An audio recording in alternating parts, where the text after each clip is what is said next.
Բարև ձեզ թանկագին բարեկամներ, սիրելի հայրենակիցներ, եթերում աշխարհակաղակական զարկերակն է։ Վերջի մի շաբաթվա թերևս ամենակարևոր եւ վտանգավոր զարգացումը տեղի ունեցավ կրկին Արցախում եւ հայ-ադրբեջանական սահմանագծի որոշ հատվածներում։ Ինչպես գիտենք, ադրբեջանական կողմը արձակել է տարբեր տիպի կրակոցներ, խախտել է զինադադարի ռեժիմը, կրակի տակ է վերցրել Հայաստանի Հանրապետության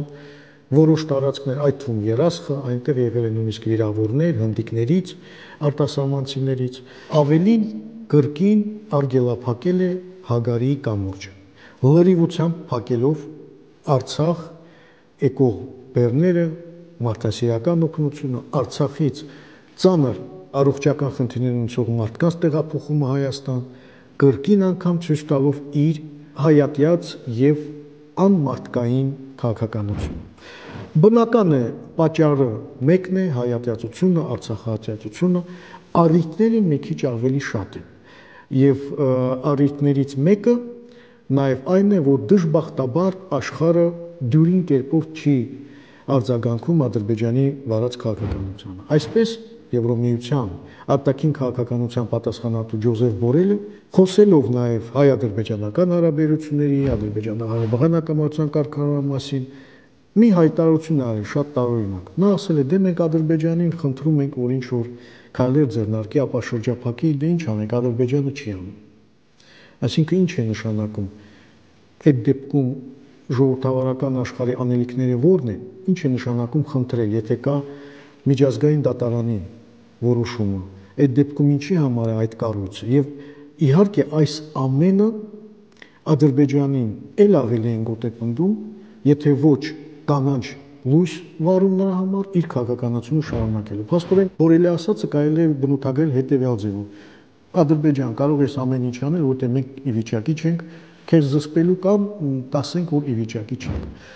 Բայց բնական է կարևորագույն առիթներից մեկը նաև Թուրքիայի քաղաքականությունն է, թուրքական պետության ուժն է, ասեմ, որ վերջին մի քանի օրերի ընթացքում Թուրքիան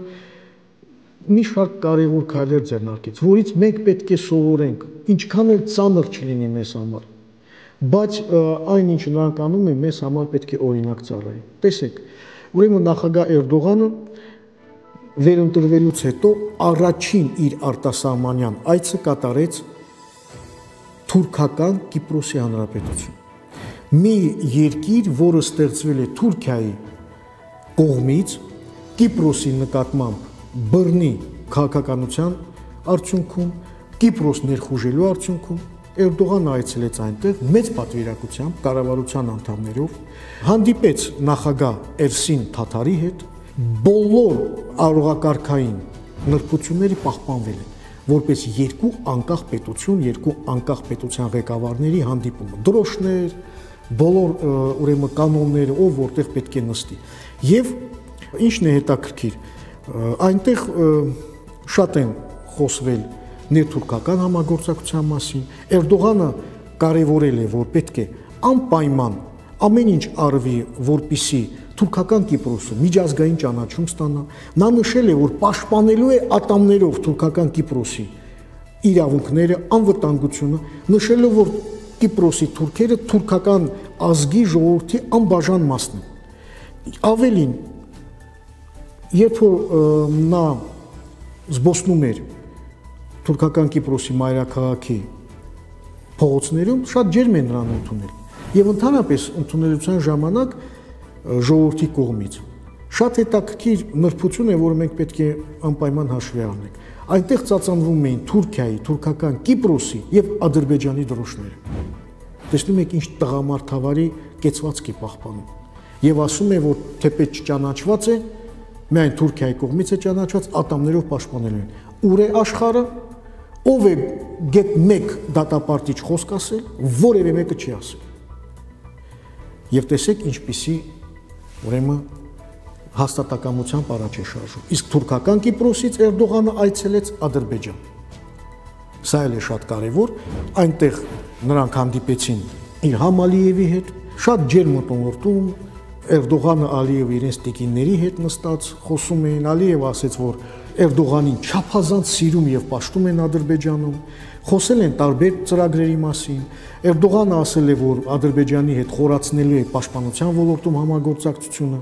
Իլհամ Ալիևը ասել է, որ Արցախյան երրորդ պատերազմից հետո ադրբեջանական բանակը անխուսափելիորեն եւ անվերապահորեն զարգանալու է թուրքական բանակի մոդելով եւ ակնկալում է այստեղ Թուրքիայի ներգրավվածությունը եւ օգնությունը։ Թուրքիայի նախագահը կարևորել է Շուշիի հռչակագրի դրույթները եւ այդ հռչակագիրը առհասարակ նորից շեշտել է, որ պետք է ներթուրքական կապերը խորանան, խոսել է նաեւ այսպես կոչված Զանգեզուրյան միջանցքի մասին, բայց մի շատ հետաքրքիր նրբությամբ նա մեղադրել է Իրանին, նշելով, որ Իրանը ոչ ճիշտ քաղաքականություն է վարում այստեղ։ Սա եւս մեկ անգամ ցույց է տալիս, ինչպիսի սերտ համագործակցություն կա Ադրբեջան-Թուրքիա հարաբերություններում, թուրքական Կիպրոս, ասենք այդ թուրքականությունը արդեն դարել է բյուրեղանում է եւ դառնում է աշխարհաքաղաքական գործոն։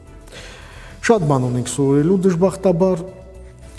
բայց եթե չսովորենք, լինելու է միայն ավելի վատ։ Վերջի օրերին Ադրբեջանում էր գտնվում նաեւ Պակիստանի վարչապետ Մուհամմադ Շեյբազ Շարիֆը։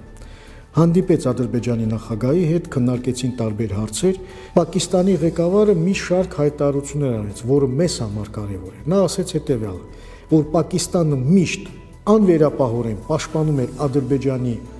իրավունքը Ղարաբաղի նկատմամբ եւ որ Ադրբեջանի բանակը կարողացել է գրավել Ղարաբաղը եւ Պակիստանի պարտք կներ օգնել Ադրբեջանին այս գործում։ Եթե հերավոր Պակիստանի համար կարևոր է Արցախը, տեսեք այլ երկրների համար ինչքան է կարևոր։ Պարզապես մենք պետք է կապիտալացնենք մեր նշանակությունը եւ մեր հնարավորությունները։ Թեժ էր իրավիճակը նաեւ Ուկրաինայում։ Ուկրաինական ճակատում ուկրաինական բանակը մենք բոլորս գիտենք հակահարված է կազմակերպել, բայց այդ հակահարվածը որևէ բանի չի բերել կամ բազմաթիվ զոհեր ըստ որոշ տվյալների մինչև 150,000 զոհ է տվել ուկրաինական բանակը, սա սարսափելի թիվ է։ Եվ այս իրավիճակում երկրի ղեկավարությունը մի շարք հայտարարություններ է արել, օրինակ Զելենսկին խոսելով Ուկրաինայի ներկայիս իրավիճակի մասին դժգոհություն է հայտնել, որ աշխարհը կարծես թե անտարբեր է Ուկրաինայի դարդերին, ավելին չգիտես ինչի չեն մեղադրում Ռուսաստանին, կա խոսք է այդ ջրամբարի հիդրոէլեկտրակայանի ոչնչացման հետ կապված հարցերին։ Պասիվ են եւ այլը, որ սա գոտեպնդում է Ռուսաստանին, այսպիսի հայտարարություններ է արել։ Իսկ Եվրոմիությունը նույնպես շատ կարևոր հայտարարություններ է արել, այսպես մի շարք բարձրաստիճան պաշտոնյաներ ասել են, որ Եվրոմիությունը սկսում է հոգնել Ուկրաինային աջակցություն ցուցաբերելուց, որ արդեն տնտեսապես դժվար է, որովհետև այնտեղ մոտավորապես 4 միլիոնից ավել ուկրաինական գաղթականներ կան եւ Եվրոմիությունը ավելի քան 1 միլիարդ եվրո է ծախսել եւ հիմա շատ ավելի դժվար է դա պահպանել այդ տեմպերը, չէ՞։ Սա իհարկե ցույց է տալիս, որ իսկապես պատերազմական գործողությունները շատ ծանր բեռ են, բայց այնուամենայնիվ կողքի երկրները միջամտում են եւ գոտեպնդում են Ուկրաինային շարունակել պատերազմը։ Այսպես Ֆրանսիայի նախագահ Մակրոնը հայտարարել է, որ անհրաժեշտ է շարունակել հակահարվածը եւ եթե այդ հակահարվածը բերի ինչ-որ շոշափելի արդյունքների, միգուցե բանակցությունները վերսկսվեն ավելի նպաստավոր Ուկրաինայի համար իրավիճակում։ Ավելին ԱՄՆ-ն եւ Արևմուտքի երկրները մոտ 50 երկիր գոյություն ունի այսպես կոչված Ուկրաինայի պաշտպանության կոնտակտային խումբ։ Հավաքվել են, որոշել են, որ պետք է շարունակեն օգնությունը Ուկրաինային, բնական է, որ հիմնական դերակատարությունը ԱՄՆ-ն էր, ԱՄՆ-ի պաշտպանության նախարարը հանդիպեց Ուկրաինայի պաշտպանության նախարարի հետ, այսինքն պատերազմը շարունակվելու է։ Իսկ Զելենսկին հայտարարեց, որ պետք է հաղթեն, կրկին այդ լոզունգները հաղթելու ենք եւ այլ, մենք առաջ ենք գնում, բայց երևում է այդ տեսանյութից իր դեմքի արտահայտությունը, այդ նամրոտ դեմքը երևում է, որ իսկապես իրավիճակը շատ ծանր է եւ այստեղ հաղթանակի մասին խոսելը շատ բարդ է։ Ասեմ, որ այս վերջի օրերին նոր զարգացումներ ունեցան նաեւ Արևմուտք-Ռուսաստան հարաբերությունները։ Ամերիկայի Միացյալ Նահանգները այցելեց Մեծ Բրիտանիայի վարչապետ Սունակը, հանդիպեց Ջո Բայդենի հետ եւ նրանք ստորագրեցին Ատլանտիկ հռչակագիրը։ Հետաքրքիր մի փաստաթուղթ է։ Այստեղ այդ երկու երկրները պետք է իրենց համագործակցությունը ամրապնդեն եւ ամեն ինչ անեն, որպեսզի Ռուսաստանի եւ Չինաստանի կարողանան զսպեն հատկապես ատոմային էներգետիկայի ոլորտում։ Ավելին Բայդենը նաև հայտարարեց, որ Մեծ Բրիտանիայից ավելի մտերիմ դաշնակից ԱՄՆ-ն չունի։ Գիտեք, նույնիսկ եթե դա այդպես է, չի կարելի նման հայտարարություններ արած։ Չէ որ ստեղծվել է արևմտյան ընդհանուր մի բան, եւ հիմա երբ որ արդեն գրադացիա է դնվում, սա շատ վատ ընդունվեց նաև արևմտյան որոշ երկրների շրջանակներում, որովհետև դաշնակիցները պետք է լինեն կամ բոլորը հավասար կամ դաշնակից չլինեն, շատ պարզ է։ Իսլանդիան հայտարարեց, որ փակում է իր դեսպանատունը Մոսկվայում, որովհետև դիվանագիտական եւ մշակութային կապերը գտնվում են շատ ցածր մակարդակի վրա։ Նու պարզ է, սա ընդհանուր արևմուտք-Ռուսաստան հարաբերությունների մի դրվագ է, թեպետ Իսլանդիան հեռու է գտնվում աշխարհագրորեն Ռուսաստանից, դա այդքան էլ մեծ խնդիր չէ, բայց այնուամենայնիվ ցույց է տալիս այդ խորը ճեղքվածքը, որը գոյություն ունի Արևմուտքի եւ Ռուսաստանի միջեւ։ Ռուսաստանը նույնպես վերջի օրերին հետաքրքիր զարգացումներ տեղի ունեցան, մի շարք կոշտ հայտարարություններ են հնչել։ Այսպես Դմիտրի Մեդվեդևը, որը Վլադիմիր Պուտինի տեղակալն է անվտանգության խորհրդում, Ռուսաստանի օրվա կապակցությամբ գրառում է արել եւ իր Telegram-յան եւ Twitter-յան էջերում, շնորհավորելով ժողովրդին եւ այսպիսի մի նկար է տեղադրել Կիևի կենտրոնական հրապարակը Մայդան Նեզալեժնոստին եւ այնտեղ գրվել է Մայդան Նեզալեժնոստին շուտով կդառնա Ռուսաստանի հրապարակը եւ որ սա մեր հիմնական նպատակն է։ Դրանից հետո բարձրացավ մեծ աղմուկ եւ Մեդվեդևի գրասենյակը պատասխանեց, որ այո, Կիևը Ռուսաստանի անմիջական թիրախներից մեկն է եւ Կիևը ռուսական քաղաք է եւ պետք է դառնա ռուսական։ Կրկին անգամ ցույց է տալիս ինչպեսի ճեղքված կա Ռուսաստան արևմուտք հարաբերություններում։ Հետաքրքիր զարգացումներ տեղ ունեցան արաբական աշխարհում։ Այստեղ օրինակ մի կարծես թե մշակութային բան է տեղ ունեցել, բայց որը ունի աշխարհակական երանգ եւս։ Դուբայում Բուրջ Խալիֆա ամենաբարձր շենքը աշխարհում ներկվեց Ռուսաստանի գույներով, բնական է լույսերի գույներով, Ռուսաստանի դրոշի գույներով։ Եվ սա լուրջ մտահոգություն առաջացեց արևմուտքում, այդ ոնց է Արաբական Միացյալ Էմիրությունները նման քայլի դիմում։ Բայց սա ցույց է տալիս, որ աշխարհակականությունը շատ ավելի բարդ իրավիճակի է, կարող են դա այդպես անել, որպեսզի այլ բան կորզեն արևմուտքից եւ այլն եւ այլն։ Իսկ Մոսկվայում Ռուսաստանի եւ Ալժիրի նախագահները հանդիպեցին, ստորագրվեց մի շարք փաստաթղթեր շատ կարեւոր եւ սա եւս մեկ անգամ ցույց է տալիս, որ արաբական աշխարհը միանշանակ չէ իր աշխարհակական առաջնահերթություններում եւ կարողանում են ճիշտ բալանս պահել, զարգացնել հարաբերությունը եւ արևմուտքի հետ, եւ Ռուսաստանի հետ եւ դրանով օգուտ ստանալ։ Ակտիվ է շատ նաեւ Իրանը, ինչպես միշտ։ Եվ այստեղ կուզենայի նշել երկու հիմնական զարգացում։ Առաջինը Իրանի ղեկավար Այետոլլահ Խամենեիի հայտարարություններն էր։ Նա շատ կարևոր հայտարարություններ արեց ատոմային էներգետիկայի կապակցությամբ, հայտարարելով, որ Իրանը չի ուզում ստեղծի ատոմային ռումբ, բայց ոչ թե դա չի ուզում ստեղծի, որովհետև աշխարհից է վախենում, որևէ մեկը չի կարող իրեն զսպել կամ ճնշել Իրանին, ուղղակի դա իսլամական կրոնի դեմ է, դրա համար չեն ուզում, բայց կարևորել է, որ անհրաժեշտ է ըստ ամենայնի զարգացնել ատոմային էներգետիկան եւ սրանից է լինելու կախված Իրանի անվտանգությունն ու զարգացման տեմպերը։ Շատ հետաքրքիր հայտ է։ Իսկ նախագահ Ռայիսին մեծ այսպես արշավ է սկսել Լատինական Ամերիկայում։ Նա այցելել է մի շարք երկրներ, Վենեսուելա, հանդիպել է այնտեղ ղեկավարության հետ, ծաղիկներ եւ ծաղկեպսակներ է դրել Սիմոն Բոլիվարի, այսինքն դա կարևորագույն գործիչ է Լատինական Ամերիկայի, որը անկախացրել է Լատինական Ամերիկան իսպանական կայսրությունից։ Նախագահ Մադուրոն Ռայիսին շնորհել է Լիբերտադորես բարձրագույն շքանշանը Վենեսուելայի, խոսել են տարբեր հարցերի մասին եւ խորացնելու հարաբերությունները, տնտեսական մեծ փաթեթ են ստորագրել երկկողմ։ Այնուհետև Ռայիսին այցելեց Նիկարագուա, ստեղ էլ շատ հետաքրքիր դետալներ եղել։ Նա հանդիպել է նախագահ Դանիել Արտեգայի հետ եւ Դանիել Արտեգան իր ելույթում գովաբանելով Իրանի նահատակներին հատուկ նշել է Քասեմ Սուլեյմանիին, որը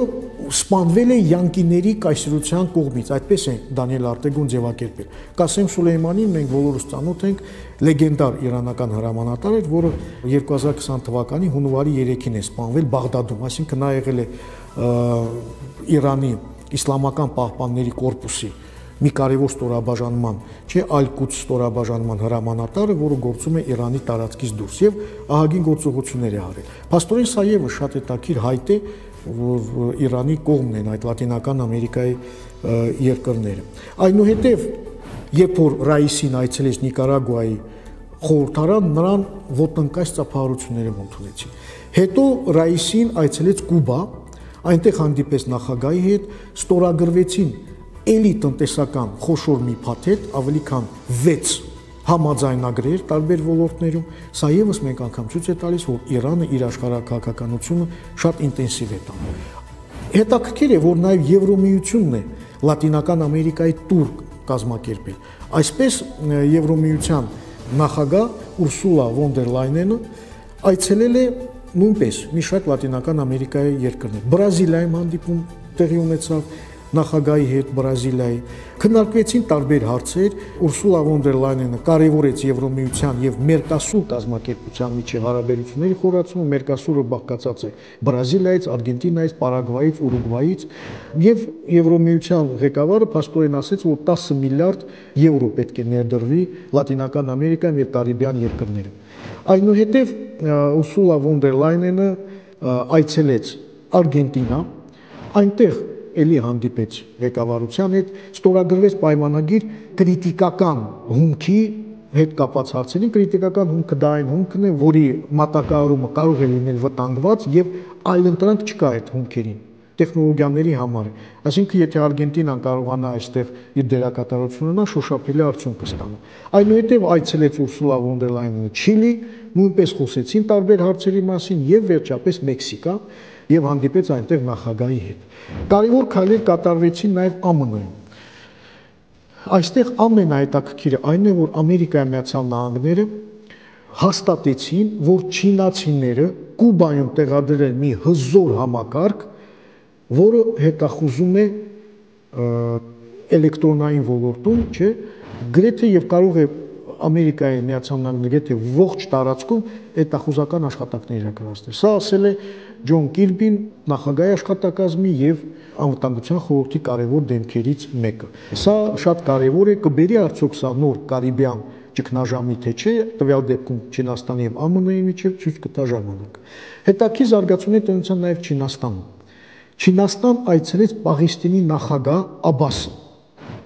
Ասեն, որ սա առաջի արաբական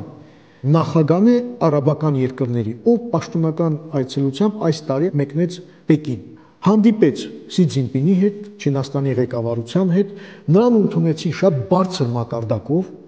որպես անկախ պետության ղեկավար, եւ ինչն է հետաքրքիր, Սի Ցզինպինը հայտարարեց, որ հարաբերությունները շատ լավ են Պաղեստինի եւ Չինաստանի միջեւ եւ ավելին ստրատեգիական համագործակցություն պետք է ձևավորվի երկու երկրների միջեւ։ Սա նույնպես շատ հետաքրքիր զարգացում է։ Այսինքն ցույց է տալիս, որ Չինաստանը նույնպես ակտիվ է